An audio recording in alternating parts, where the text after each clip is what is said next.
Segunda de Macabeos, capítulo 3. Y aquí es donde empieza el resumen, entonces, ¿verdad? Todo indica.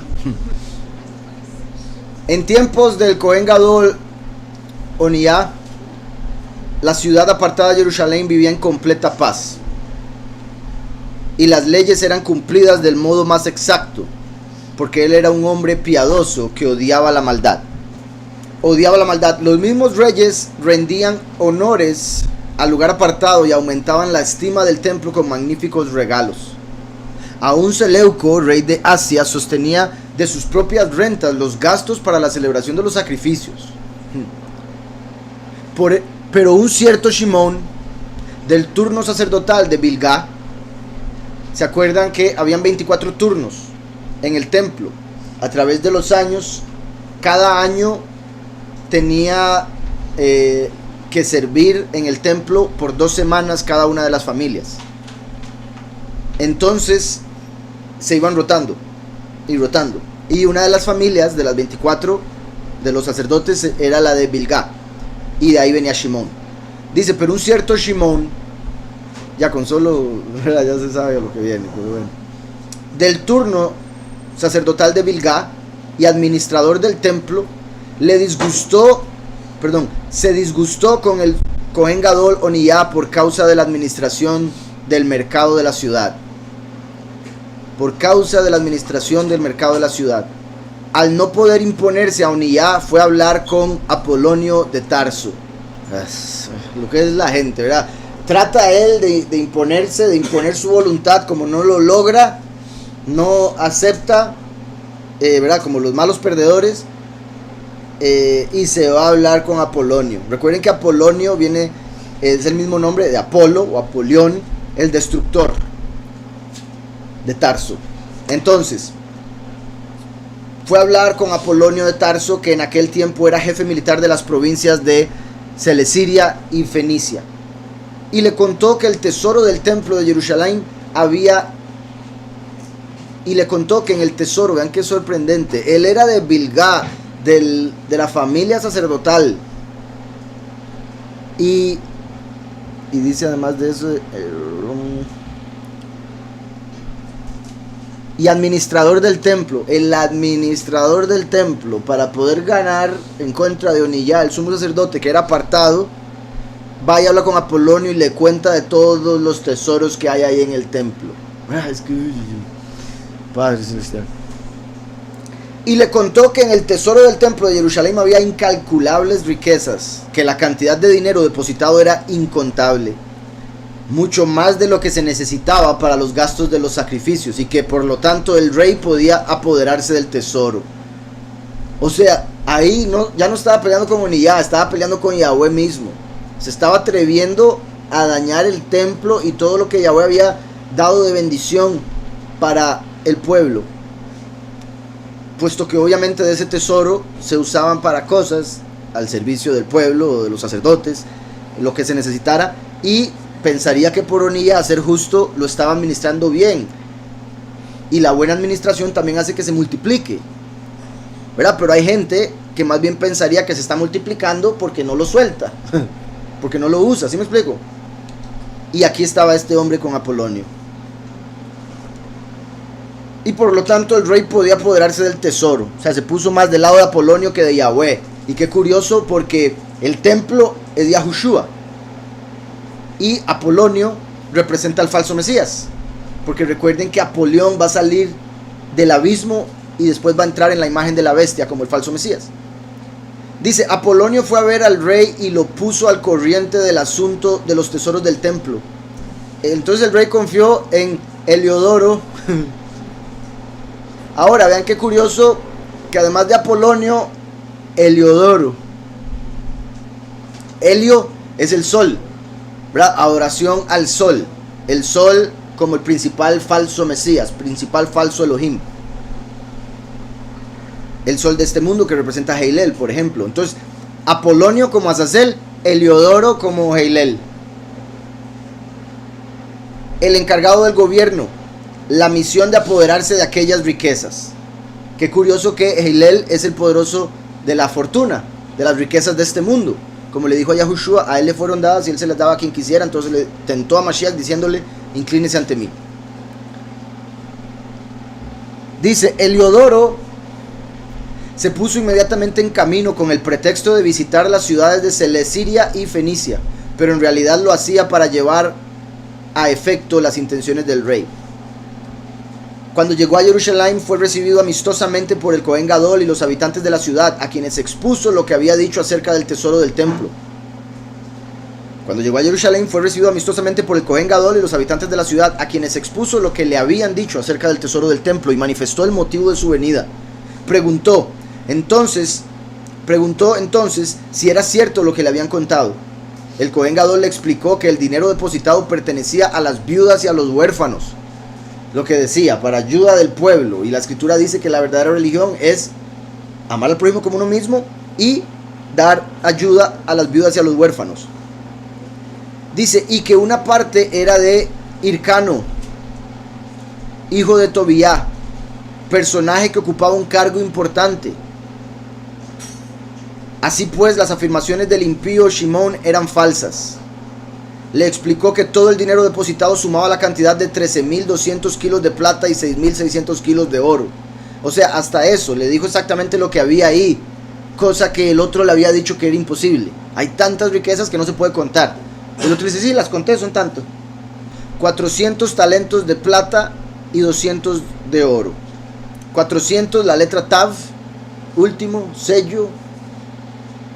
200 cabeza, la Reish. Qué curioso, 400 y 200. Como los 4 primeros milenios para la venida de Mashiach, los otros 2 milenios para la venida del último. Por los muchos y los pocos, plata y oro. ¿Está claro? El oro se prueba por el fuego, por eso el último viene como fuego por el oro. ¿Y qué, perdón? Ajá, bueno, buen punto.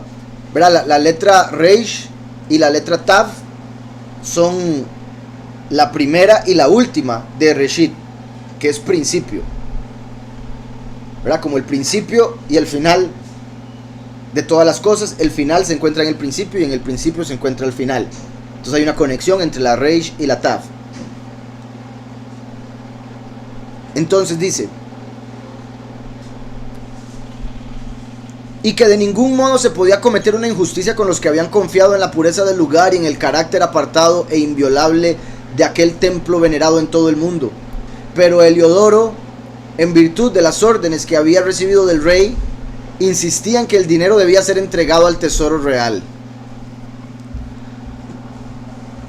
Todo por culpa de Shimón. Insistían que el dinero debía ser entregado al tesoro real. 14. En el día señalado por él, entró en el templo para hacer el inventario del tesoro, y en toda la ciudad hubo una gran preocupación. Los Kohanim con vestiduras sacerdotales estaban arrodillados delante del altar e invocaban a Elohim, autor de la ley sobre los depósitos, y le suplicaban que guardara intactos los bienes de quienes los habían hallado allí. Le suplicaban que guardara intactos los bienes, ¿verdad? Porque también se iban a llevar eso, de quienes lo habían dejado allí. El aspecto del Cohen Gadol impresionaba profundamente a quienes lo miraban. Su rostro y la palidez de su semblante manifestaban la angustia de su alma. El miedo y el temor que se habían apoderado de él mostraban a quienes lo miraban el dolor profundo de su corazón. La gente se precipitaba en tropel a las calles para orar en común por el templo que estaba en peligro de ser profanado. Las mujeres vestidas de luto y con el pecho descubierto llenaban las calles. Dice lo mismo el otro. Tal vez porque se rasgaban las ropas. No creo que estuviera completamente descubierto, ¿verdad? Pero se pusieron ropas ásperas. Ajá. Las mujeres, para mostrar su dolor, se pusieron ropas sencillas y ásperas y así andaban por las calles. De las más jóvenes, que ordinariamente eran obligadas a permanecer en su casa, algunas corrían hasta las puertas y otras subían a los muros o se asomaban por las ventanas. Y todas con las manos levantadas al cielo elevaban su oración. Daba compasión ver a la gente de rodillas y en desorden, y la preocupación del Cohen Gadol presa de una gran angustia. Mientras se hacían súplicas el soberano todopoderoso para que guardara Mientras se hacían súplicas al soberano todopoderoso para que guardara intactos y seguros los depósitos de quienes los habían dejado en el templo, Heliodoro se disponía a ejecutar su decisión.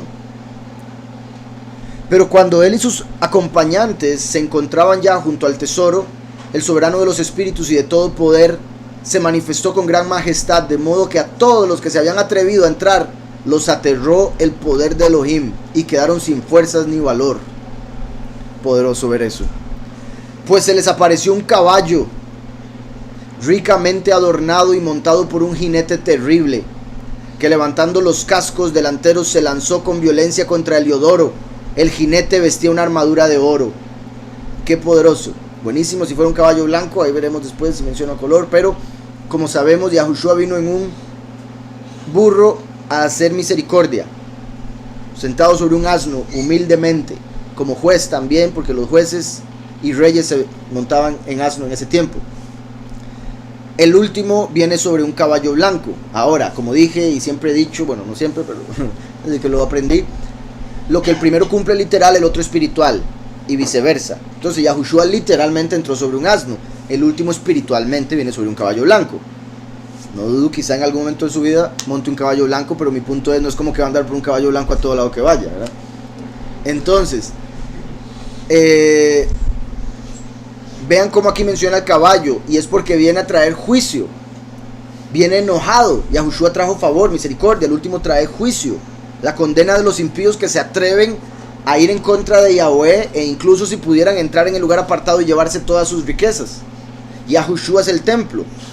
Entrar a profanar el templo es como atreverse a matar a Mashiach, lo cual hicieron.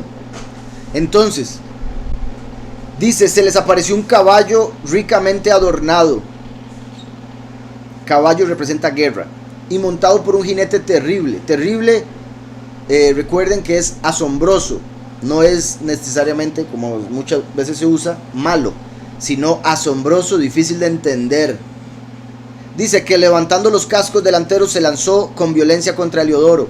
El jinete vestía una armadura de oro, ¿verdad? Del reino de Yahweh, lo que representa el oro. Aparecieron también dos jóvenes de extraordinaria fuerza y gran belleza, magníficamente vestidos. Se colocaron uno a cada lado de Heliodoro y sin parar lo azotaron, descargando golpes sobre él, moliéndolo a golpes, dice ahí. Vamos a ver aquí como dicen. Heliodoro se preparó para llevar a cabo su plan, entró en el templo con sus acompañantes y todos ellos se colocaron junto a los tesoros, pero en ese momento Elohim, que es el Elohim de todos los espíritus y de todo poder, se manifestó de una manera asombrosa. Un jinete terrible, vestido con una armadura de oro y montado sobre un caballo lleno de adornos preciosos, se apareció en el lugar.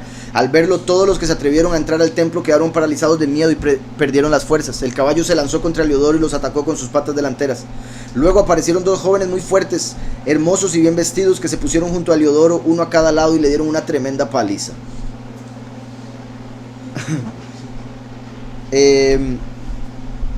Duro le dieron. Entonces es una muestra de que los espíritus sí pueden tocar, ¿verdad?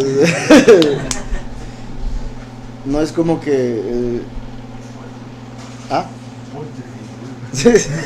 Ahora obviamente estos venían del Padre, lo más seguro eran Malachim o algo similar. Vean cómo se parece a cuando Yahushua, y aquí lo voy a decir de esta manera porque aparece el jinete en el caballo blanco, como por ejemplo Mashiach en el caballo blanco en la guerra de Armagedón, Apocalipsis 19, y después dos de cada lado de Heliodoro, como los dos testigos, ¿verdad?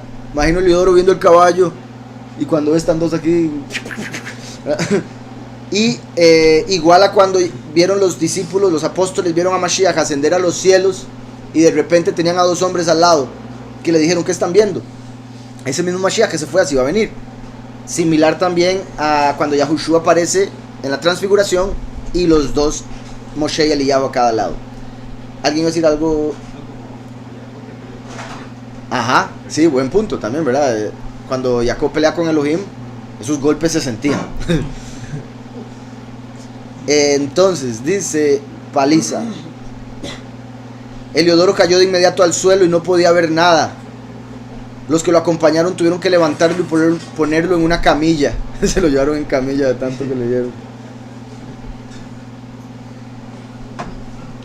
Así Heliodoro, que había llegado hasta el tesoro lleno de orgullo y acompañado con muchos soldados, tuvo que irse con las manos vacías, sin fuerzas para caminar solo.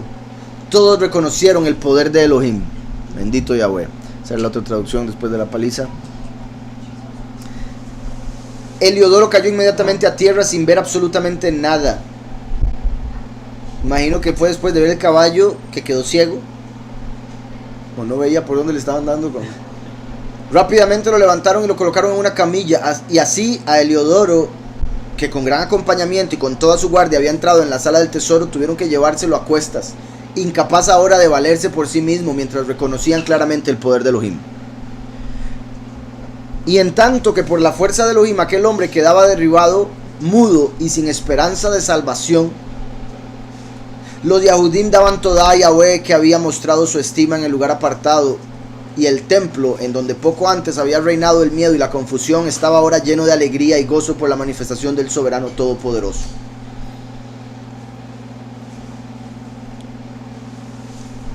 Como hemos visto o hablado, ¿verdad? La luz se muestra más resplandeciente y más asombrosa después de una gran oscuridad. Entonces, por eso ahí estaban con tanto miedo, todo el mundo preocupado, todo el mundo asustado, orando a Yahweh, porque venía Heliodoro a llevarse todo del templo, pero Yahweh se manifiesta, lo golpea a Heliodoro, lo manda todo herido en camilla, y ahora todo el mundo se sorprende del poder y la manifestación de Yahweh.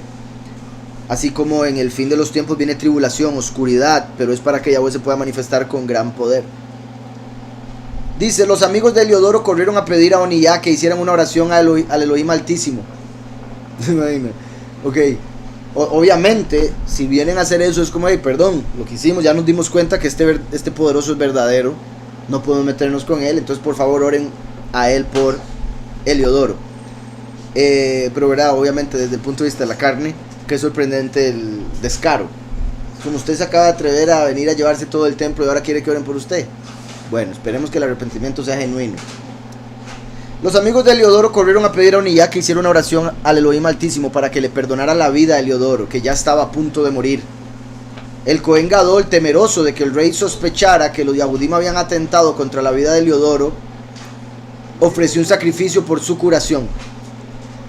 Dos cosas aquí. Por un lado, eso resulta que Oniyah contrató dos sacerdotes bien parecidos. Ustedes se aparecen a la par. Voy a poner este hombre con un caballo. Todo eso fue milagroso. Obviamente el padre podía hacer que nada más Heliodoro cayera muerto, pero ahí el punto era darle una lección, no matarlo, puesto que ahora están pidiendo para que sobreviva, puesto que está por morirse. Y el sumo sacerdote pensando, y no quiero que piensen que fuimos nosotros los que le dimos la paliza, vamos a orar por él. También me parece interesante que lo diga así. El Cohen Gadol, temeroso de que el rey sospechara que los Yahudim habían atentado contra la vida de Heliodoro, ofreció un sacrificio por su curación, que en cierta manera parecería indicar que si no fuera por esa posibilidad, dice, no vamos a hacer nada. Tal vez una oración, pero ningún sacrificio. Lo digo porque dice que fue por temor de que sospecharan algo.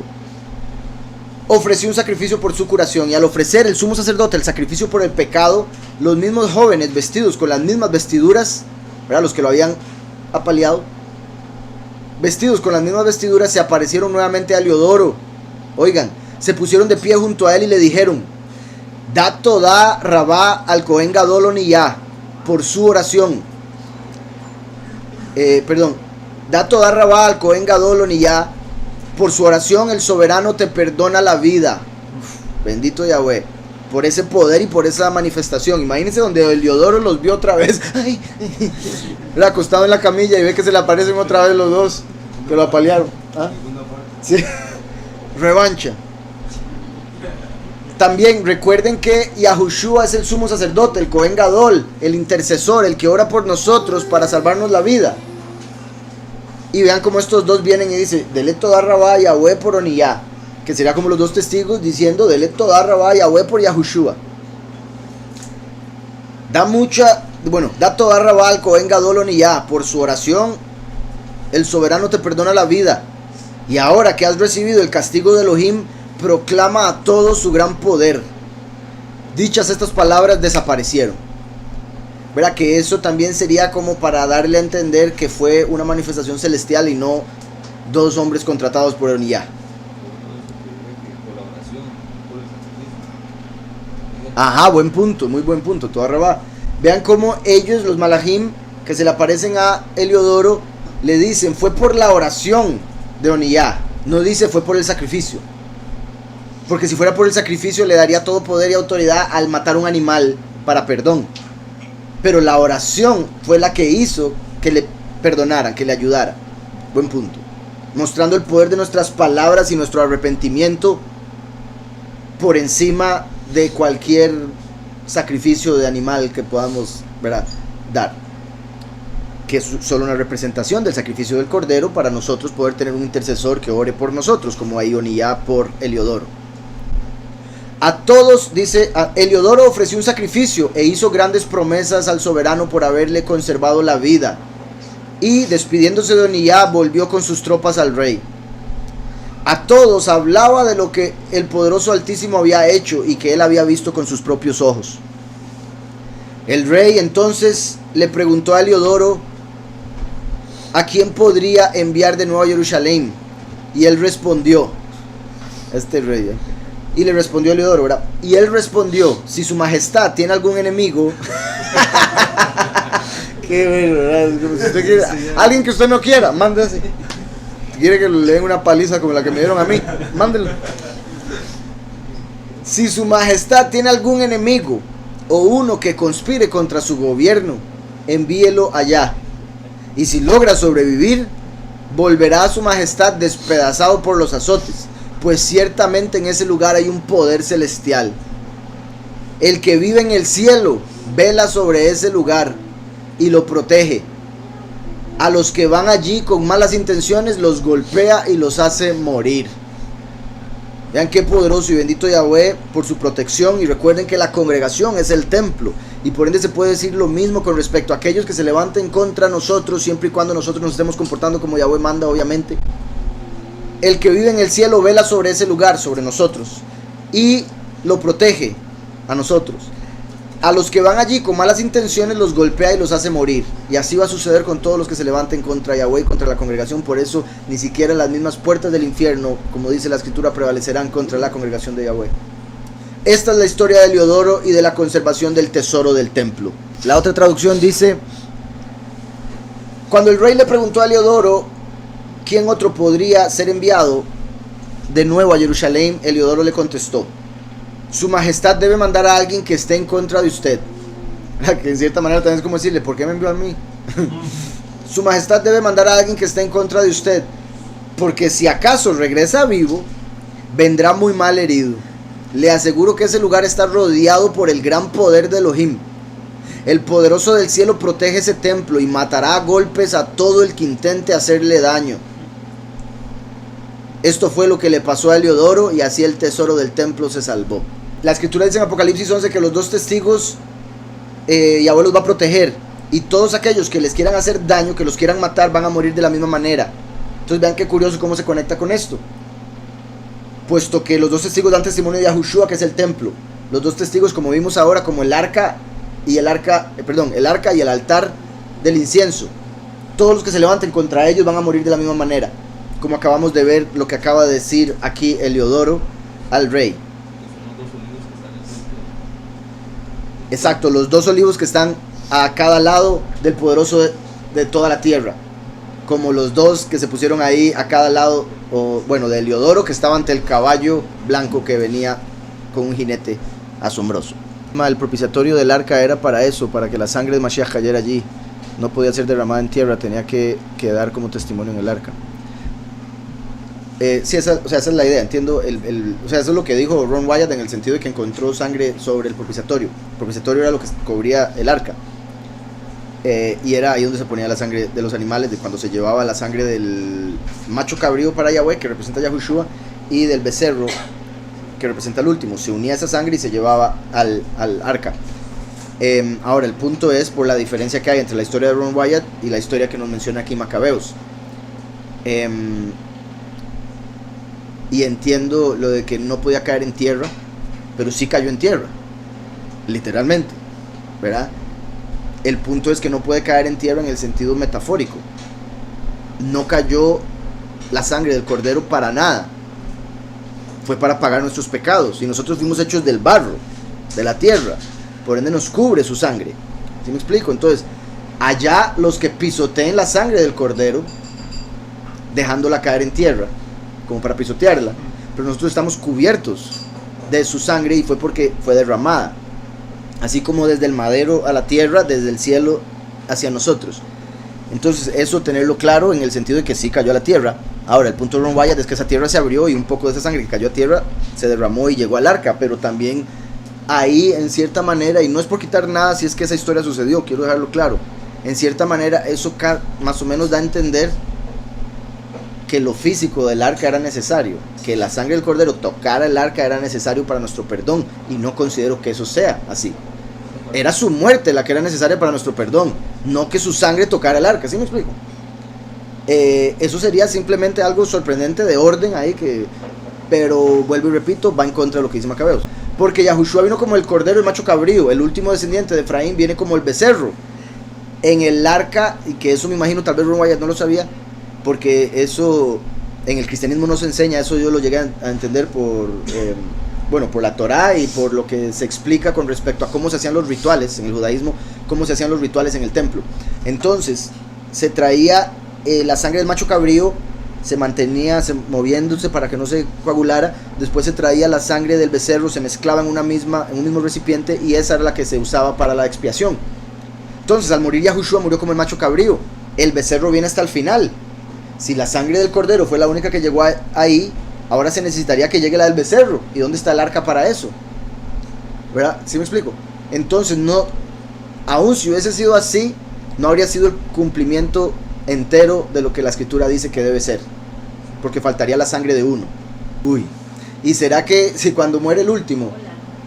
Porque recuerden que el arca era un modelo de la celestial, y el último es el arca.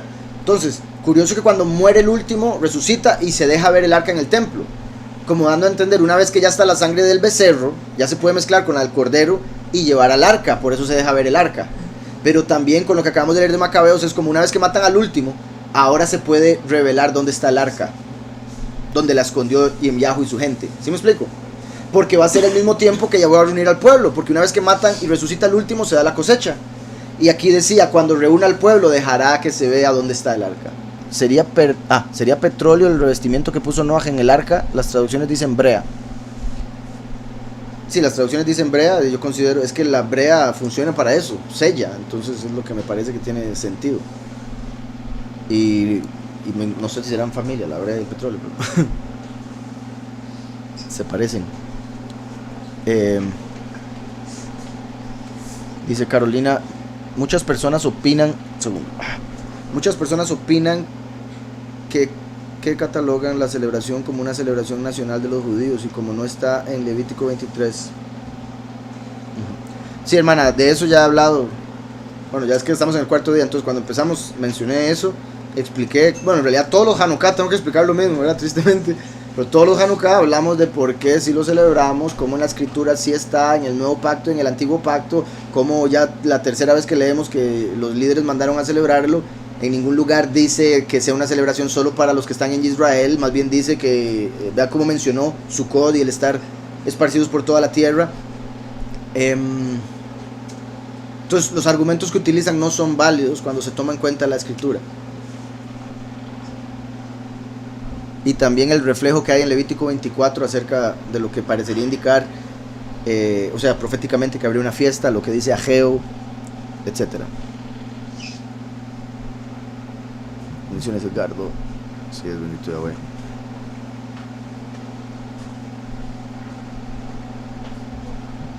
Así es.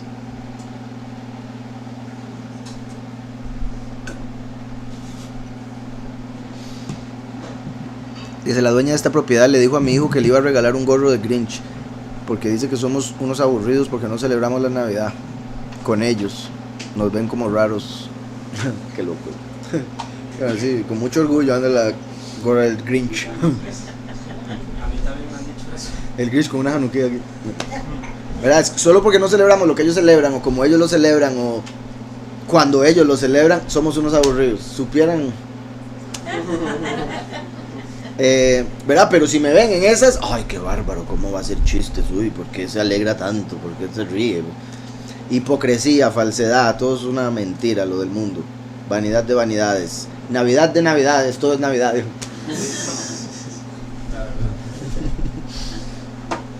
Corres dice que sí, que la brea es derivada del petróleo excelente. Toda, sí, entonces la brea se deriva del petróleo.